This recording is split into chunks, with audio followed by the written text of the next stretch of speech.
Hey everybody, welcome back to Occult Perspectives. I'm sorry I've been so busy, really, that I haven't had much time to make many videos lately. Haven't really been working on notes too much per se from past series like the Hiram Key.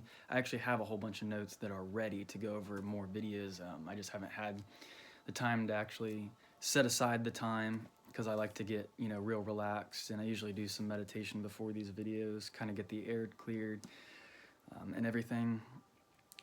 Just been working a lot, working on music and stuff, networking, and I got a lot going on this summer. But anyway, let's go ahead and get to it. I didn't really organize any notes for this video either, so it's going to be a little spontaneous, a little sporadic, kind of not as well organized as some of my other videos. I had mentioned in videos prior, though, that I had started reading Dantes Inferno. I'm actually reading the whole Divine Comedy, and Dantes Inferno is a book that's commonly read in high school for a lot of students. I remember reading it myself, and at the time, I didn't like it at all because I hadn't studied the Kabbalah yet. I hadn't studied Hermeticism. I wasn't a religious or spiritual person at the time. I was actually pretty agnostic, and I was reading heavily into Ayn Rand stuff at the time, like Atlas Shrugged and The Fountainhead were the two really awesome books at the time that I was getting into. Hadn't really gotten into spirituality yet. Dante's Inferno and the whole Divine Comedy, Inferno, Purgatorio, and Paradiso. I think it's Paradiso. Basically paradise, heaven, what we would conceive of that, or how heaven would have been viewed from the 1300s. Because his version of hell, purgatory, and heaven is obviously not a literal representation of these other dimensions or places. Heaven's more of like a vibratory thing. I don't think it's just somewhere like you go, like when you pass or whatever, when you die. It's a energetic vibratory field that we are currently trying to manifest here. We've got both influences of heaven and hell here. And a lot of people, if they read Dante's Inferno, if they start to, or if they have read it before, it's a very dark story because it's very gruesome and detailed about the demons in hell and like what the sinners basically go through in hell, which we'll kind of get into a little bit. I've been reading the book pretty slowly. As you can see, I'm not really too far. This is what I've read so far, but I'm almost done with Inferno because I'm on Canto 27, and there are 34 cantos in Inferno, I believe, and then there's 33 in the other two.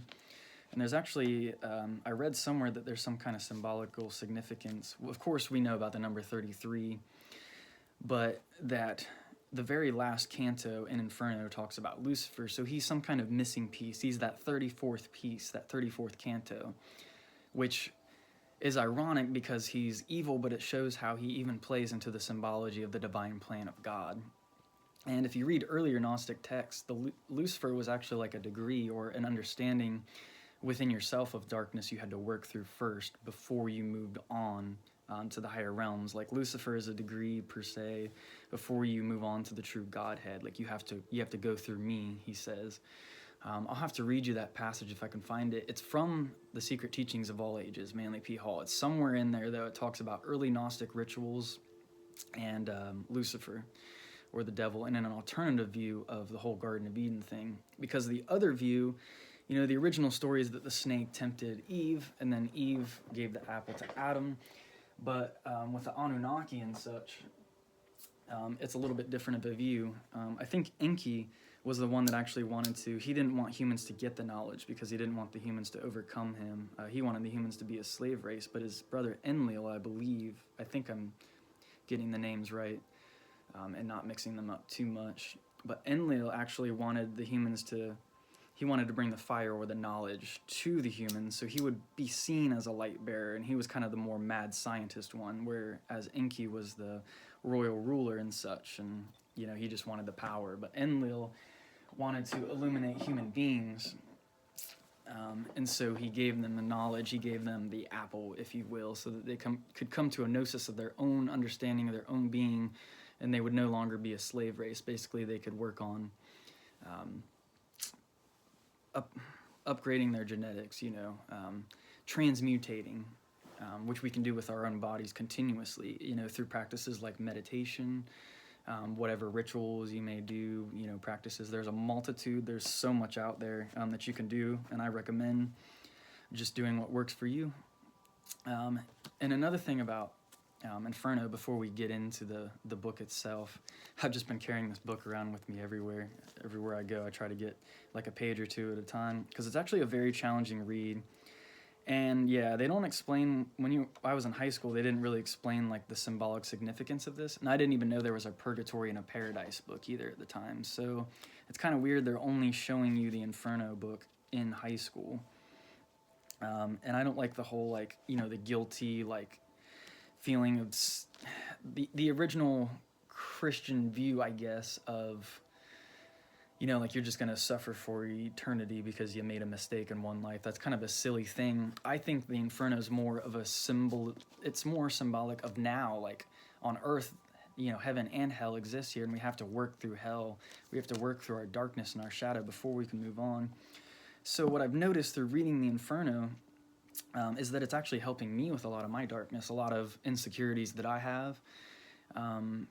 It shows you the darker side of those things rather than, focusing on the carnal or the bestial or the animal form of the human, which is our lower nature, which we still have, right now, because we're physical beings. We're both angels and demons, kind of in a way. We're like, as humans, we're a hybrid. I prefer working with the archangels. I don't play with the Goetia or the Solomon's Key stuff. That's really dark and scary. I think it's more interesting to study that stuff. I think I've said in videos before, and that's usually what I'll tell my friends and stuff. I'm like, that's super interesting stuff to look into, but it's just, it gets really creepy and really scary, and you don't really know what you're working with. So I prefer to work with ultimate Godhead, and the archangels I think are true ministers under this divine force.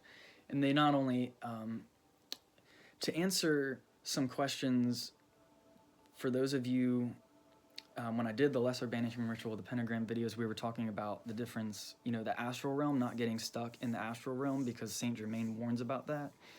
So the archangels they protect you as you're traveling through the astral realm, because you have that shield, you have the 4 pentagrams. But essentially, they work not from the astral realm, but from the etheric realm, which is a higher realm than the astral realm, and it's more connected to Godhead or Source. Now, some Gnostics will claim that the archangels work for the demiurges, which is actually a lower god. I don't think this is so. I think the demiurges, or it could be Yahweh from the Bible. There's a lot of different views on the demiurge, whether he was benevolent or whether he was malevolent, good or evil. That's all up to, I guess, perspectives, because he created the physical world, the demiurgus, it says, but he was created by the higher, the ultimate source, and the ultimate source had a male and a female primal archetypes that then bred this demiurgus or whatever, and then he created the physical world. So it's a lot of interesting lore and stuff, like once you research deeper into this stuff. But as I was saying before, Inferno, and I'll try to point out some key things as we go through. I'll be going through very slowly, because not only are the cantos in the front, but there's additional notes in the back. And as I'm reading, I'm continuously like looking back and referencing the notes in the back, and looking up definitions for new words that I don't know the definition of, because there's so many words in here that I don't hear used very often. They're like, it's old medieval language and such. So let's go ahead and get to it then. So the 2 main characters is Dante and Virgil. And Virgil, he wrote the Aeneid. He has his own poems too that he wrote in his own time, and he was really influential in Dante's work in writing the Inferno and the whole Divine Comedy. That was one of his biggest. It'd be like me as a drummer, I really look up to Neil Peart. I think it would be like the same kind of thing. Like, and Virgil works as the wise guide. I really like Virgil's character. Like, Virgil's my favorite character so far in this epic. Dante's cool, he's going on the journey. And another thing to take into account too is while Dante looks up to Virgil, as kind of the star poet of his time or whatever, he also realizes that it's very pagan influenced. And Dante, you know, in the Christianity, he thinks because he was raised in the 1300s in the Florentine, you know, city, and just the way the religions of the time were and the politics, and that's a whole other subject. This book references historical characters from those different timelines a lot in this book. Like, there's people that are in hell, as we find out, in the Inferno, that were once living, and Dante knew some of these people in life, and then a lot of them prophesy about people that are in Florence that are about to, you know, go to hell. Actually, it's really crazy. Sorry, I'm kind of jumping back and forth on a lot of topics and stuff. Okay. So in the beginning of the book, Dante is in a dark forest. He's at the midway of Journey's life, so I think that means he's about, like, in his mid-30s or so, is what that's referencing to, or what that means. The forest is dark, it's bitter, it's severe. He doesn't know how he entered the wood. I was so full of sleep just at the point where I abandoned the true path, but when I reached the bottom of a hill, it rose along the boundary of the valley that had harassed my heart with so much fear. So basically, he sees in the distance, like, Mount Purgatory, and he's moving towards the mountain. But before he can get to Purgatory, he has to go through these woods, which they actually descend into the Inferno, and then the whole rest of the story is them rising up through the other spheres. One magician once said, I can't remember who it was, but he said, you know, as a magician, keep your feet firmly planted in hell, and your head, you know, rises above the heavens. So it's that whole as above, so below duality thing. Another thing I meant to mention a couple minutes ago, with Virgil being the guide, this is very akin to Mercury or Thoth. Thoth is always seen as, like, the guide. He's the one that, you know, guides people through the maze or the labyrinth. This is often done in, like, initiatic work with multitudes of, you know, different societies or magical orders. So yeah, this Canto 1, it's basically Virgil wandering through the woods. He's through the night of sorrow I had spent. So this is like his life so far. The lake within my heart felt terror present, and just as he who with exhausted breath, having escaped from sea to shore, turns back to watch the dangerous waters he has quit, so did my spirit, still a fugitive, turn back to look attentively at the past that never has let any man survive. This is some kind of metaphor, because as we find out, what's different about Dante's poem versus, like, Virgil's poem is that, you know, this is the Christian version, so it's like it's God is ordaining this journey for him. They always say that, you know, from above, you have the authority, the divine authority from above, and which he does, Dante does on this journey, and that's what he says makes his poem basically superior to the other poets, is that, you know, his mission truly is ordained by ultimate source. I think that's kind of a cool thing, because in life, you know, life's very uncertain a lot of the time, but as long as you stick to true source, keep true to your heart, like, true to who you really are, be true to others, love genuinely, don't be honest with people. You know, if something doesn't feel right, or, you know, something's on your mind, open and honest communication at all times, I think, with those who are closest to you. We don't need to go around telling our secrets and, like, our deepest, darkest thoughts to everyone, but those who are close to us and those who, you know, we consider good counsel and such. To continue, basically he just keeps journeying through the woods. Eventually he runs into these three animals. There's a she-wolf, and let me see if I can reference in the back really quick, because each animal represents a different, like, sin or aspect of darkness which Dante has to work through as he goes through the woods. It's all very symbolic. It's all, the lore of this book is just really well done. You know, and it's not an easy read. That's why I was surprised in high school, even now at the age of 29, I'm about to be 30 in November. This is not an easy read. Like, I've read a lot of pretty deep esoteric lore type texts, and Dante's Inferno is, even with the notes and stuff, it's the language just, it still gets confusing. Like, I have to look up definitions of new words because they're so fancy and crazy. I've never heard them. Okay. And what's interesting here in this book too, before I get on to the animals in the woods, is that they mention like the zodiac a lot in here. Line 39, or 37, I'm sorry. The time was the beginning of the morning dawn. The sun was rising now in fellowship. Gave me good, where did it go? The sun was rising now in fellowship with the same stars that had escorted it. And here they're represented, line 39, in the notes, it says the same stars are Aries, the sign of the zodiac in which the sun rises in springtime, the time of the year in which God had created the world in the beginning. Very interesting lore, as you can see here already. They're putting zodiac stuff in there with like biblical creation stories. So there's a lot of, you know, different mysticism going on here all at the same time. He puts a lot of pagan influences in here, a lot of just Greek mythology. It's really cool. He kind of, Dante mixes them all into one little melting pot. The start of this, the poems, the Divine Comedy set on a spring morning in 1300, may be dated either to the day before Good Friday or to the 25th of March, the traditional anniversary of the creation of the world, which is,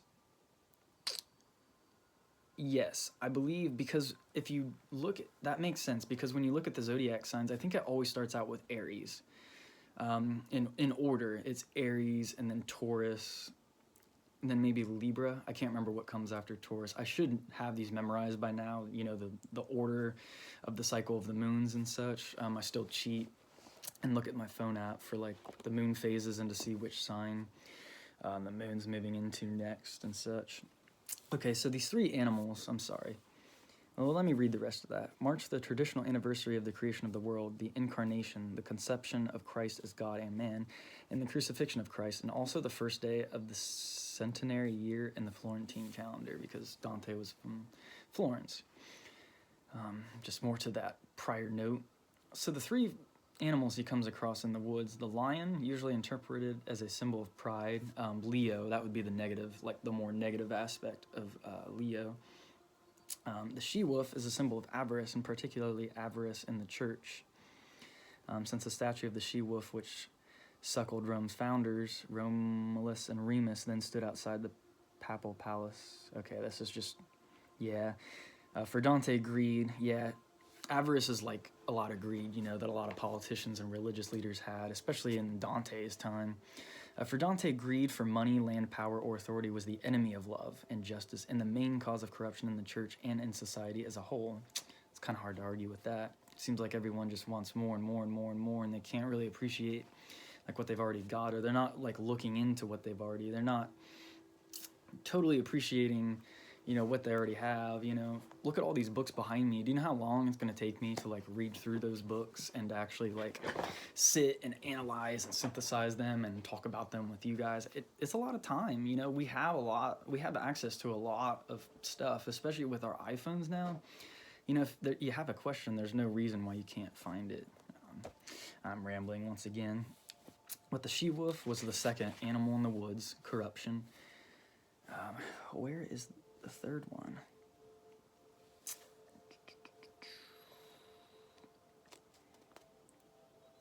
Because I thought it was like a leopard, but they're not showing it to me in the notes, which is kind of weird.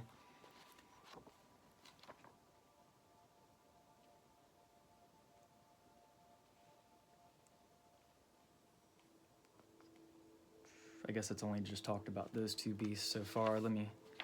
Oh, here we go. And almost where the hillsides start to rise. Look there, a leopard, very quick and lithe. Lithe. See, that's another word I don't know what the definition of that is. So what I would do is, normally I would have my phone with me, you know, when I'm reading this, and I have the phone on right now. I'm using it to record this video, but I can't access definitions on my phone. I guess I could look on the computer behind me. I've got some tones going on and stuff, but I'm not going to get into that right now. I don't need to really look up just the definition of one word. Okay, here we go. The leopard, which was the first animal that actually appears in the first canto, is usually interpreted as a symbol of lust. The three beasts which attack Dante are the same as those sent to punish the sinful leaders of the people in Jeremiah. That's interesting too. So more biblical lore. Like already in just this first canto, which is only like 4 pages long, like we've already covered so much lore, and this is just the beginning of the book. And I don't know if I'm going to continue with the, covering Dante on this channel, but I recommend this version if you find this on Amazon. This is the best one. It's an awesome red bookmark. My girlfriend got me these. These are so cool. But this version is translated by Alan Mandelbaum. Mandelbaum, and then Alan is Allen. But this translation is really beautiful, and the notes in the back are great. And then you can always look up extra lore, if you want to know more online. There's a lot of, I kind of didn't want to cover Dante on my channel at all at first because so many people on YouTube already cover Dante, but this is occult perspective, so with the other information I already know, why not just combine that with the Dante stuff while I'm reading it? So I'm really just stuck. I'm really kind of stuck in the flow of reading Dante. I really want to get to Purgatory. I'm almost there in the book. So it's like as I'm reading the book, I'm kind of taking the journey myself as well, and that's what I really like about it. It helps me realize that we're really just like visitors here, and this life is like an ever-changing scene, like a movie, moving around us, and we are the experiencers experiencing every moment under the auspices of the Supreme Source. We are here by divine authority to have these experiences and experience beauty and bliss in this life. I'm sorry, I keep pushing my hair back. It's starting to get really long. I'm gonna have to trim it or something soon, but I'm loving having the long hair again. I haven't had it this long in a while. If you see me take my finger and move, what I'm doing is my left contact. It's a toric lens. If any of you have contacts, you'd probably know what that is, and it never wants to stay still. It's always moving around. Thanks for being patient with me, guys. If you're still watching my videos at this point, I think we got like 47 subscribers now, 46 or 47, so that's awesome. We're almost to 50 subscribers. So I've got some people out there like checking in on these videos. That's awesome. Let me know how you're doing and stuff. Okay, so there's these 3 animals, and they basically end up blocking his path. And as Virgil walks across, Dante sees him and he says, have pity on me, were the words that cried. Whatever you may be, a shade, a man. He answered me, not man. I once was one man. Both of my parents came from Lombardy, if I'm saying that correctly. Okay. And he talks about how he lived in Rome under the good Augustus, the season of the false and lying gods. So like pagan gods or whatever. He was a poet, sang, his stories and stuff. He says, why do you return, Dante, I think says. No, this is still Virgil speaking. Why do you return to wretchedness? Why not climb up the mountain of delight, the origin and cause of every joy? That's a cool line because he's talking about ultimate source. He's talking about creator. If once we get back to source consciousness and we're just in eternal bliss, it's a cool idea. The cool thing about the physical reality and love here on the physical plane and all that, it's separation for the sake of unity, so that we can have that journey moving towards the divine again. So the divine separates and then unites itself so that it can understand itself even better. It's a really, really beautiful concept, I think. So this poem's it's really good for its time. It was written in like the 1300s. As I said, you can look up more history on like Dante's life and all that stuff. It's all really interesting history. And then he finds out that this is Virgil, and he says, "You are my master and my author. You, the only one from whom my writing drew the noble style for which I've been honored." So Dante really tells him how much he's been influenced by his work. You've seen the beasts that made me turn aside. They're so savage, etc., etc. And then he says, "It is another path that you must take," he answered when he saw my tearfulness. "If you would leave this savage wilderness, the beast that is the cause of your outcry allows no man to pass along her track, but blocks him even to the point of death." He talks about the evilness of these animals, more about, selfishness, like greed, blah, blah, blah, blah, blah. He makes a mention to the greyhound. He